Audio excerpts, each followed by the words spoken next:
Good morning. Hope you all doing well today. It's been supposed to have a lot of rain today, but it looks like it's not going to start till the afternoon. So to this afternoon, tomorrow, lots of heavy rain. Yesterday we got about half an inch, but that's about it. Maybe a little more, maybe 3/4 over the whole day. So a decent amount of rain still, but not as heavy as we were expecting. And today was supposed to be pretty much a cold washout. And so far, seeing blue skies and sun. So Otto's back here. My name's Nick, by the way. I don't know if I introduced myself yet. I'm Nick with the Permaculture blog. And today we're actually going to be talking about the people care ethic of permaculture. So this is one that's not talked about as much, as most people see permaculture as a farming or gardening or growing food system, but it's really much more than that. Permaculture is grounded by 3 ethics: earth care, people care, and return of the surplus. I've done a video on return of the surplus. I'll link that above so you guys can check it out if you want to. But people care is one that is not quite well as understood, nor is it as much featured in permaculture. Everyone thinks of earth care, absolutely. Return of the surplus kind of goes along with that in terms of returning your food waste and compost and everything to the soil. So people kind of get that, but the people care ethic is a little less understood. And I think especially right now in this kind of age of Corona, we're all locked down and kind of really craving community, something worth talking about. So we're going to talk about that today, and let's get going as I do the chores. You kitty. You kitty. Good boy. Good boy.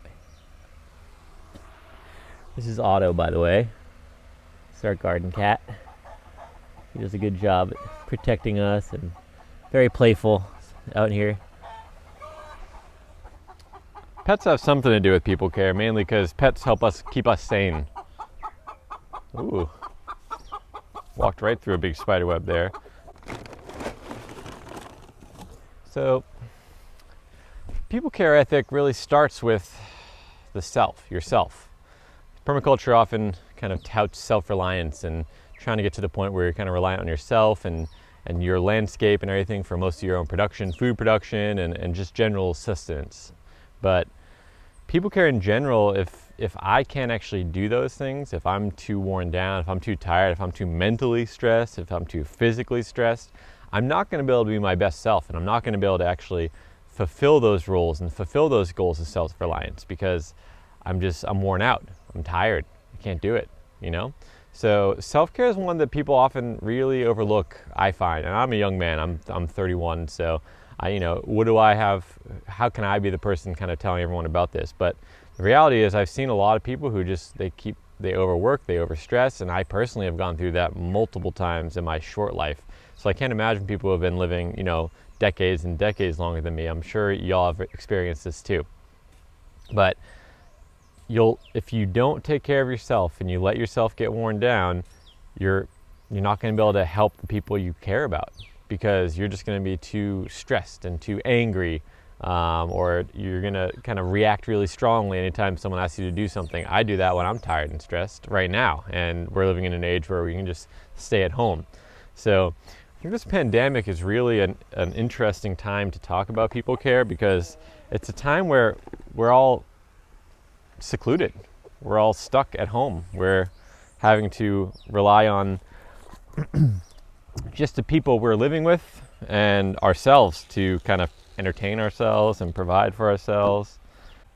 This time where we're all secluded in our homes with just maybe our families, maybe even yourself. If you're alone and you don't have someone with you, you could just be stuck at home alone and have very little physical contact with anyone. And that's going to be really hard.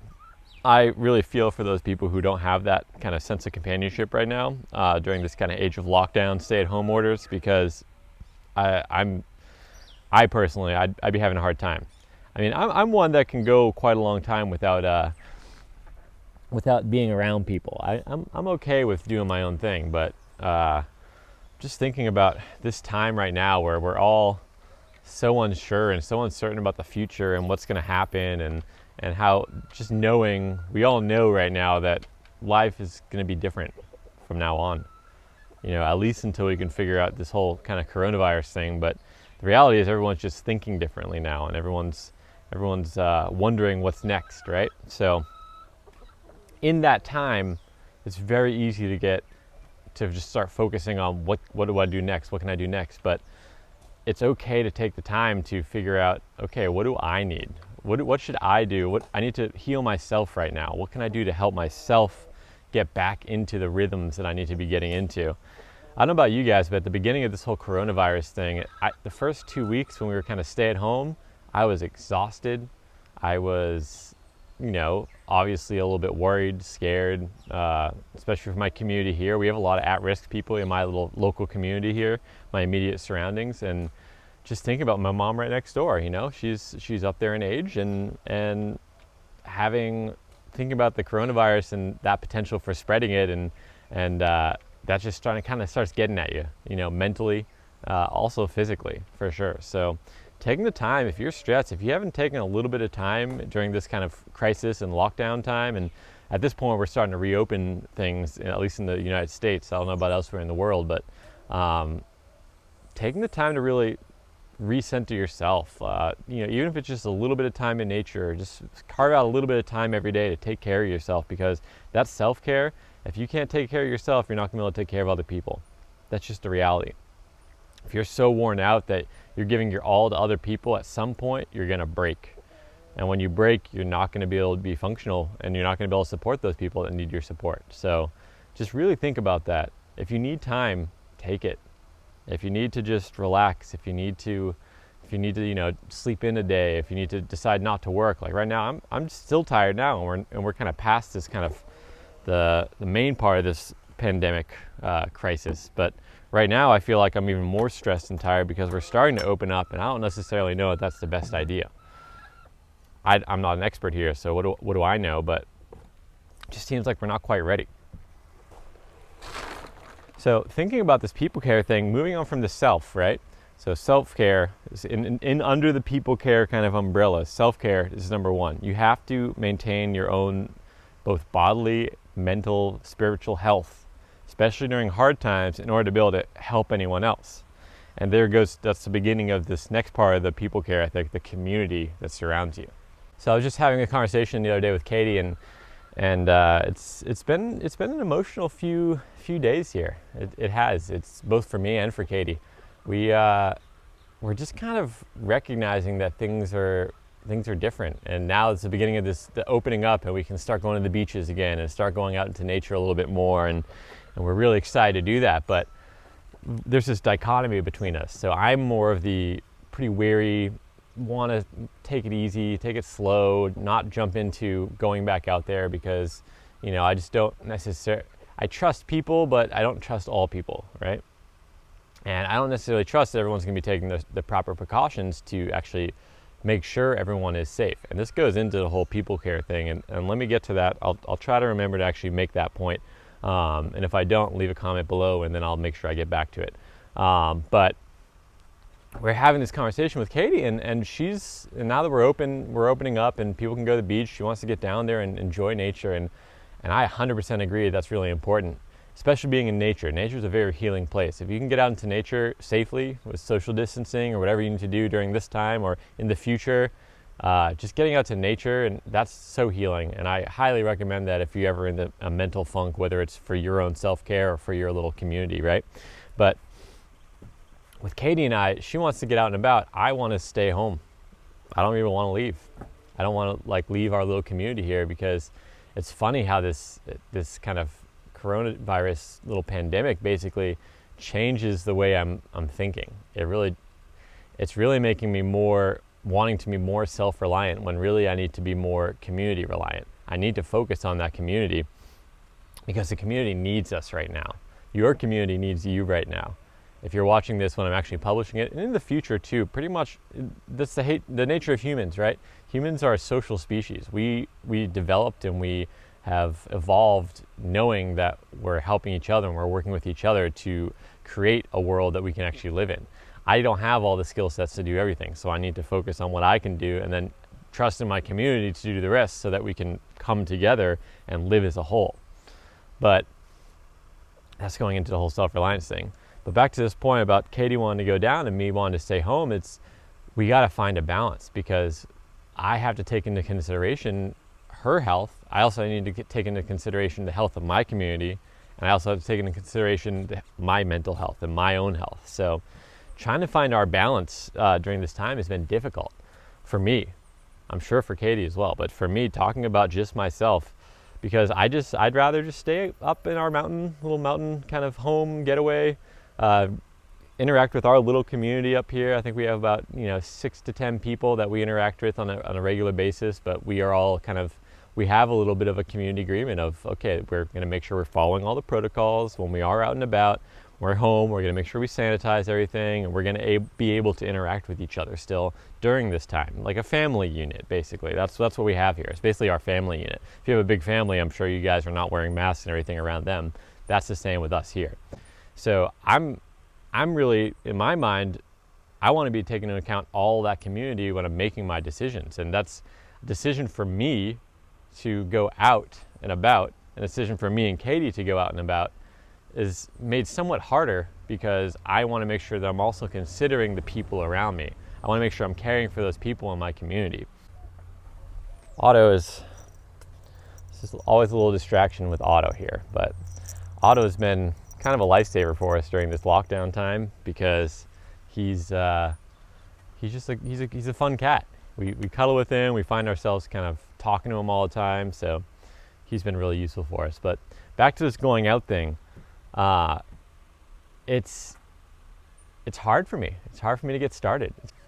It's hard to restart everything that we once knew for me. It's been hard because I do worry still about my community, but I also need to worry about my health and Katie's health, and that's both mental and spiritual. And at this point, we're getting to the point where we need to get out there. We need to leave our little house. We need to leave our little stronghold of safety here and get out into the world and take that step. But it's still hard. It's still hard for me. So just the other day, we were having this conversation of how she wanted to go out and about, and it was Memorial Day weekend. They had just lifted all the kind of the restrictions of people going to the beach and everything. And me being my cautious self, I was just really worried that people are not going to actually listen. They're not going to be socially distancing. I suspect that was the case, but no matter what, we had this time where we were discussing. It was a heated discussion. It wasn't an argument. We weren't mad at each other. We had very differing views of opinions of what we wanted to be doing next, and we had to find a solution to that. And that's really important. You got to find with your community and with your, sorry for the ruckus in the background, by the way. The rooster and hens are going at it. The cat's trying to bite me on this, right underneath this camera here. But Katie and I, we need to find our compromise, our balance for what we can do to make sure that we're still healthy, that we're still mentally healthy, because we can't just sit here the rest of our lives. We need to start opening up again. We should do that safely, but we do need to start that.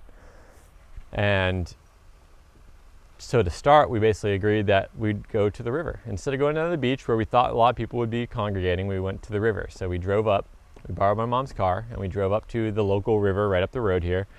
Lo and behold, there's like 6 or 8 cars there with people out, no masks on or anything like that.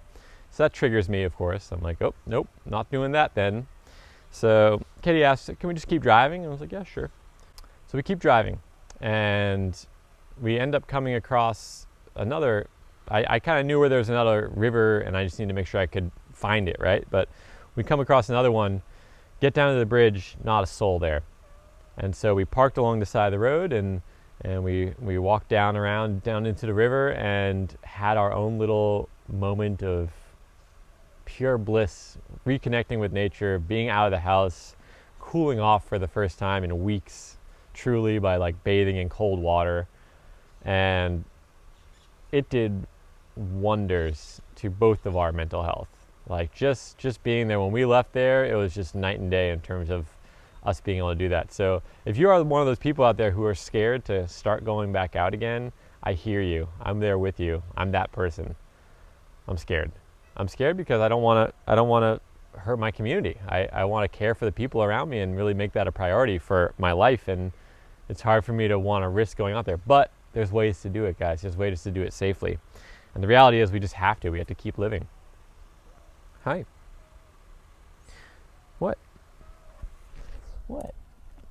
Otto's being very, he wants a little more attention. So maybe we'll move somewhere where he can maybe hang out with us while we talk.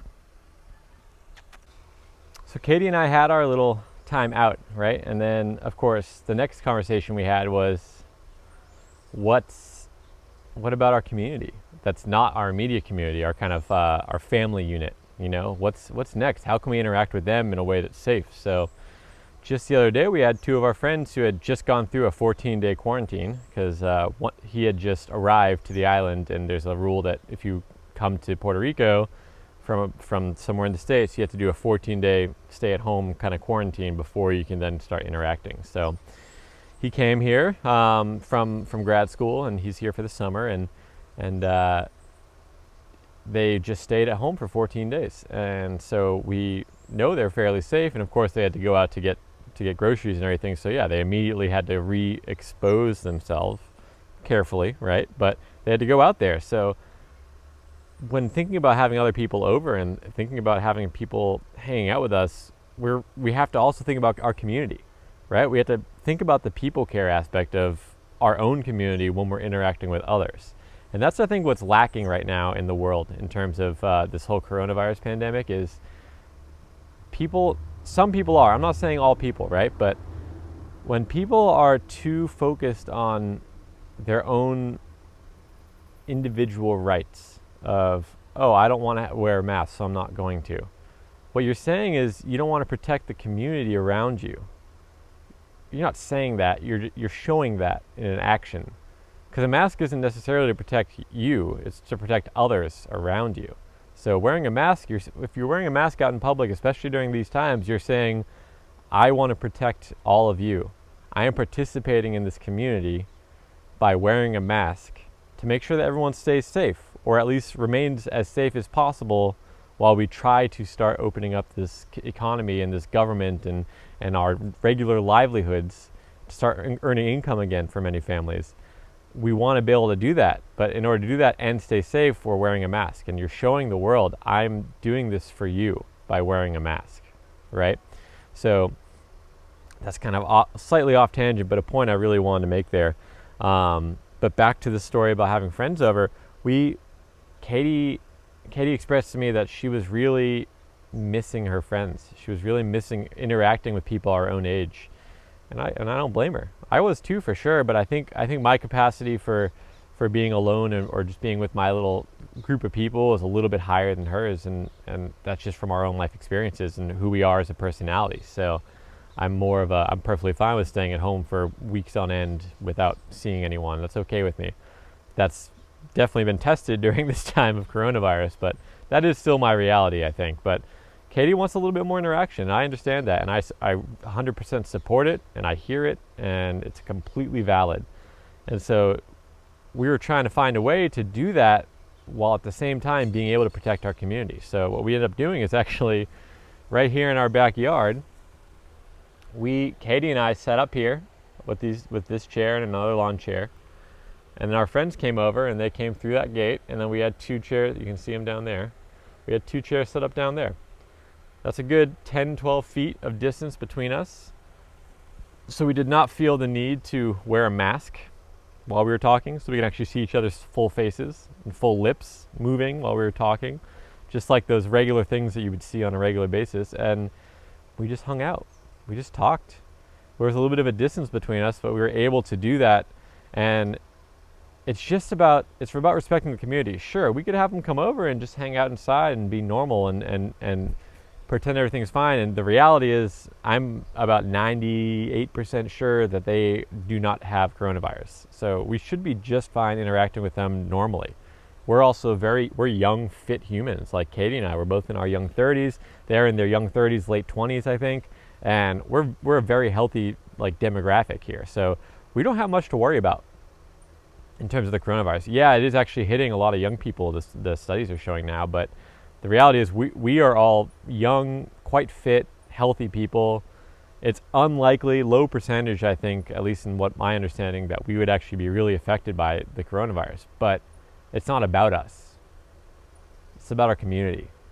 That's the thing that's missing right now. And this, I think I said I was going to talk about this earlier. That's what's missing right now in this coronavirus response from not all. It's really just some. It's probably actually a minority of people.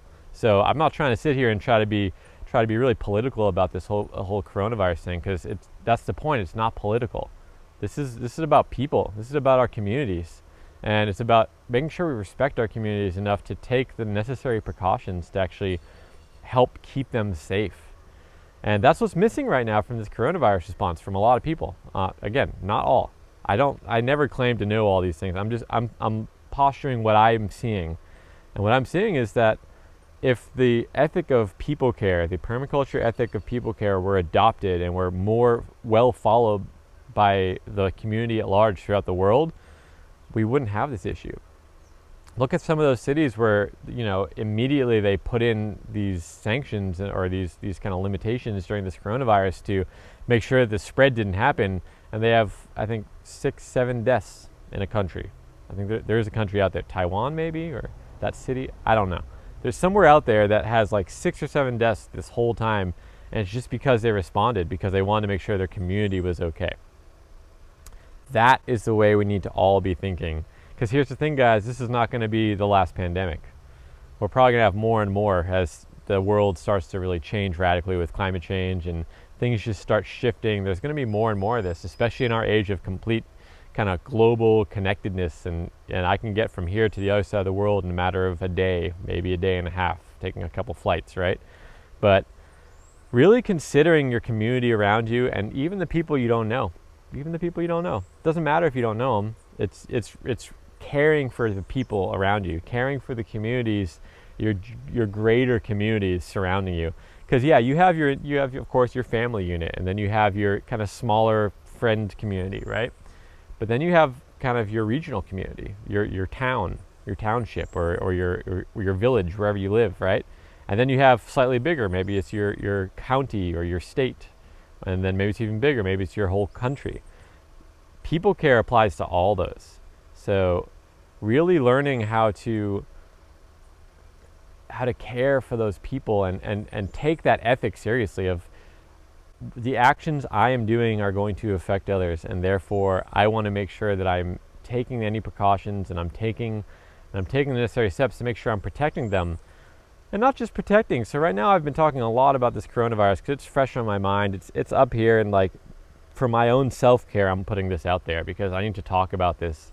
And I wanted to share it with you guys because I think it might be useful for some of you too, to hear these things. That it's hard. I'm having a hard time. This is a hard time for me because I do like to hang out. I can be a loner. I can be at home and not worry at all. But I do enjoy interacting with my community. So it's been a hard time during this whole time. But what's nice is how can you help your community? So for me, you guys are my community. Whoever's watching this, you're my community. So I want to be helping you however I can.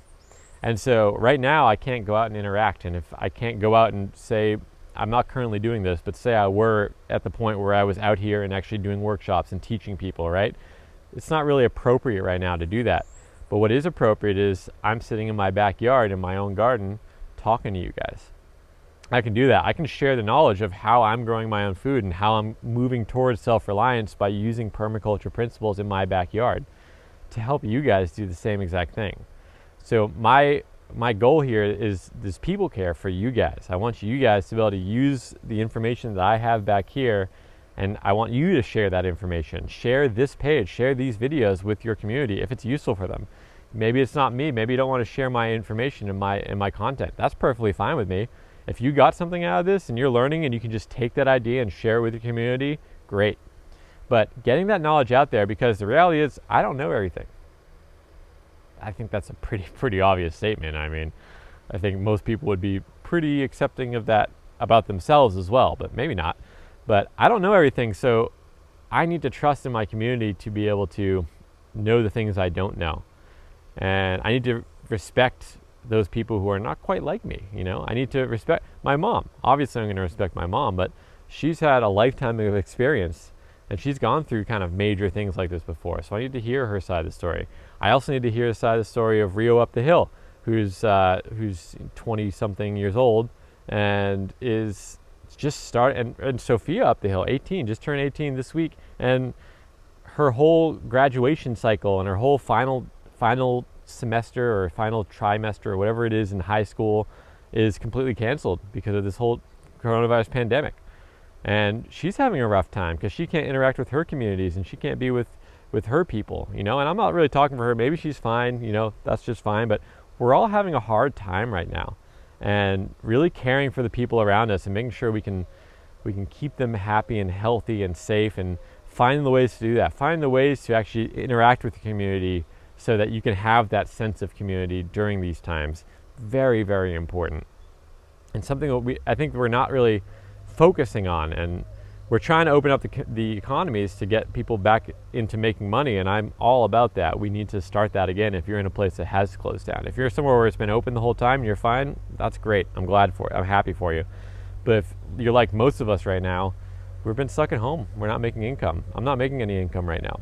And that can be hard as a male, specifically in this world that is said that males should be the ones that are providing, which personally I don't think is necessarily true. I think females and women are perfectly well suited to basically being the providers, and I think that we're in the age now where we're shifting from the masculine more to the feminine. I think that's really important, and I support that. You can ask Katie. I talk about it all the time. I really do think that we need to be shifting into more of that feminine energy and more of that feminine leadership roles right now, especially I think this age of pandemic has really made it clear. Here in Puerto Rico, we have a female governor, Wanda Vasquez, I think her name is Vasquez, but she was sworn in after they ejected our last governor from office by protesting. And so that's kind of nuts, right? We got rid of our last governor here, a male governor, and replaced him with a female governor just before this huge crisis happened. And I'm actually really grateful that we did, because Wanda has been, there's faults in all politics, there's faults. In all politics, there's things that are wrong and all that, right? We don't need to get into politics. That's not what's important to me. What's important is she has made it very clear that she does not want to reopen everything until we're actually really safe. So we've had one of the strictest, we had a stay-at-home order for I think 3 or 4 weeks. We still have a curfew in effect. No one can go out between the hours of 7 p.m. and 5 a.m. Here in Puerto Rico. Every night at 6:30, you get a big alert on your phone saying, go home, stay at home, you need to stay at home. It's kind of crazy, the world we're living in, right? But I'm really grateful for that female leadership. It just, the feminine energy tends to be more protective and more nurturing, and that's really what we need right now. And that's really what we need in most communities. And really, I would argue that women and the female energy really leads a lot of our communities, and we need that really, really badly right now. And me as a male, I'm perfectly happy to not hand off that responsibility, because it's not. We all have to work together, right? But to give over the leadership roles and give over the roles of like taking our next steps and figuring out what's next for community, I'm happy to let the women in my life kind of take the leadership role on that, and the women in the world to take the leadership role on that. I just think that that's what we need next. Personally, that's my own opinion. Not sure if I've gotten off topic here at all. It seems like I probably have, but kind of the end of this whole people care idea is, so it's self-care first, right? And then it's care for your immediately kind of core family unit. Katie and I, we've been trying to figure out how to do that. And then care for our communities, our local, our friends, our kind of smaller communities that we do interact with on a regular basis. How do we restart that now in the age of coronavirus? How can we get back to actually interacting with them? And then what's next when we can actually start hugging people? That's why I think it's really important to talk about this people care ethic right now, because I think a lot of people are realizing that being stuck at home and not being able to go out and do the things we want to do and interact with people, it's hard. That's because humans, we're social animals. We are meant to be with the community, and we're meant to rely on community and work with the community to better our own needs and to live. Like, one person can't have all the answers. We have to rely on other people. You have to rely on the other person in the car that's driving on the road to be safe and not hit you, right? That's just something that's not really talked about in terms of driving, right? Basically, anytime you get in the car and you're driving, you're trusting everyone else on the road not to be a complete idiot and hurt you, And that's a pretty big level of trust that I don't think people think about that much. Yeah, you've gone through training and all that, but how many people actually had a really good driver's ed or driver's ed at all, you know? So that's very much a side tangent there. But back to the community, it's all about community, guys. It's about finding a way to be with your community and work with your community to develop self-reliance. So it's not self-reliance is kind of a misnomer because it's not really self-reliance. It's self-reliance on your community. it's like try to get as much as you can, provide as much as you can for yourself, but in doing so you should be thinking about your community, because what's the point? What's the point of me having extra food that I can't necessarily process at one time? What's the point of me just keeping that? I mean, of course, I can give it to my chickens, and that's what I do back here. If I have extra food or extra scraps, I'll give it to my chickens. But if we have extra really good food and there's people in need right next door or right down the street or in my immediate community, we should share that. It's about sharing. It's about finding the ways to help each other out and help each other through these hard times. I don't really know how to end this one, guys. It's this people care thing. It's a pretty massive subject, and it's one that's not really talked about much in permaculture at all. And it's something that really should be talked about more in permaculture. People care. There's actually a couple books, a couple really good permaculture courses out there that really focus more on people care. And actually, most of those courses are led by women. The ones that really focus on the people care, a lot of those are led by women. Here's going back to my thing about the feminine needing to kind of take over those leadership roles. It's happening already. You know, you don't need the male hitting here mansplaining to you that we need more females in the leadership roles, right? But yeah, it's already happening. We're already there, guys. We're on the road to success. We're on the road to progression through these times and to making it through to the next steps. So I have faith in us and this humanity, but it's just important to note that everything you're doing, you need to be thinking about your community around you. And that's what that second ethic of permaculture is. It's people care. It's about recognizing that the actions you do affect your community, whether you think of it or not. And especially if you're not taking care of yourself, that's going to end up affecting your immediate community, especially probably your family unit the most. So I would say that your family unit, aside from yourself, your family unit is the one you need to care for the most. And if you can't take care of yourself and you're not mentally and spiritually right in your head, you're probably not going to be mentally, spiritually, or maybe even physically right with them. So it's okay not to be okay right now. It's okay to have a hard time right now. It's okay to be wondering what's next and to be worried and to be scared, and I'm all those things. I'm all those things right now. And yeah, what's next? I don't know. But what I do know is I can try to help you guys. I can try to help share what I'm doing, and I can try to help educate you guys so that you guys can take the steps that you want to take for your own life and your own communities to become a little bit more self-reliant, a little bit more self-reliant for food production at least. If you can at least grow your own greens, that's something that you might not have to. Heck, if you have a whole community there, if you have a bunch of people in a neighborhood, maybe you can all get together and each decide a type of crop to grow and then have a little community exchange within your network there, right down your street.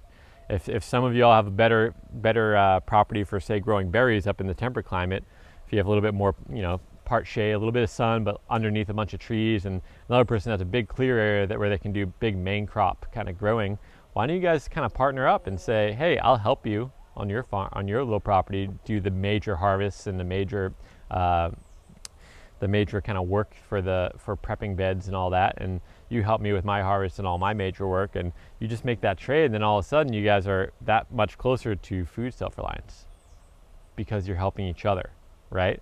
That's how they used to do it. That's how they still do it in a lot of the world. Is the farming and the growing of food is a community thing. It's a thing that the community does together to make sure the community has enough food. That's something we lack in American and most American communities. I find these days is Americans are very, I should say United States, because America is a whole thing, right? So people of the United States of America, we are very self-centered. And it's not necessarily a negative, right? It's just kind of how self-reliance and relying on yourself and to do all the things, right? That's America for you, right? But and I, in a way I agree. I've lived in the United States my whole life, and or not my whole life, but most of my life. And I kind of grew up with those kind of beliefs and those ideas. And I think it certainly made me the person I am. So I'm not going to sit here and hate on it, right? But there's a limit, I think, to where it becomes useful, and a limit to where at some point it just becomes a negative. So just really thinking about that. It doesn't mean that what we're doing is wrong and our kind of beliefs and ideals are wrong. It just means that let's start considering what we can change and what might be able to change to make things better, a little bit better. One of those things, I think personally, is really focusing on this people care ethic, because it's very, very evident that it is currently not being, that ethic specifically is not something that is in everyone's heads these days. Hey, kitty. Hi. This cat needs a little bit of love. This is not a person, but this is, hi. Yeah, I know you're very talkative this morning. This is kind of our the person we take care of, or the cat that we take care of, and of course our chickens, you know, these guys, these two, and the other mama who's probably laying an egg right now, and this cat down here exploded. This is actually where we first found Otto, so this is a very kind of cool place for me and Katie. This is where Otto first appeared on our property, and 5-6 months later, here he is as our cat.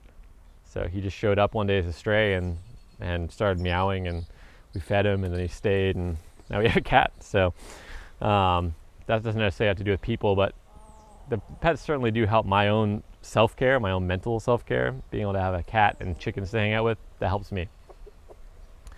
All right, guys, that's it today. I don't think I covered everything that I really wanted to cover on this people care ethic, because I just personally, mentally, I'm not necessarily all there. There's been a lot going on in my head, and this whole coronavirus thing it's affecting me. It is affecting me for sure. I wouldn't say it's stopping everything I'm doing, but just walked through a spider right in my mouth. Cool. It's hard right now, and I just think it's really important to talk about this people care thing, because I think the more we talk about that, and the more we recognize that we're not alone in this, and we have a community, and it might not even be a community we know about, that we should really be helping right now, and we need to be supporting right now. It's so important, especially right now during this kind of age of Corona. So if you guys have any questions or comments, or you want to continue the discussion, I would love to continue this discussion, because it's something that I do care about a lot, and I'm still learning about. I certainly don't know everything about the people care ethic. There's certainly people who have been studying this, and I wonder if I can reach out to a couple of those female-led permaculture design courses and see if I can get their take on this, because I think that'd be really useful. So I hope you all enjoyed this. If you do have comments, like I said, please leave them below. If you like what I'm doing, please subscribe to the channel. It helps me get more reach, and also have that motivation to keep going, which I do want to keep going. And some mornings, like this morning, I didn't necessarily want to get up and do this, but I'm doing it because I'm doing it for you. I'm doing it for me too. This is my own kind of, I'm able to put out things. I'm able to get my mind and my thoughts out there to you guys, and this helps me just by getting it out there, and maybe it helps you. So that's the goal. We'll see if it actually is the case. All right, guys, until next time, you have a great one, and find your community, and give those people a hug if you can safely, and give yourself a break. That's perhaps the biggest thing I want to get to leave you guys with, is give yourself a break. Give yourself some time to heal. Give yourself some space and some time to do what you need to do to be healthy. All right, guys, till next time, have a good one.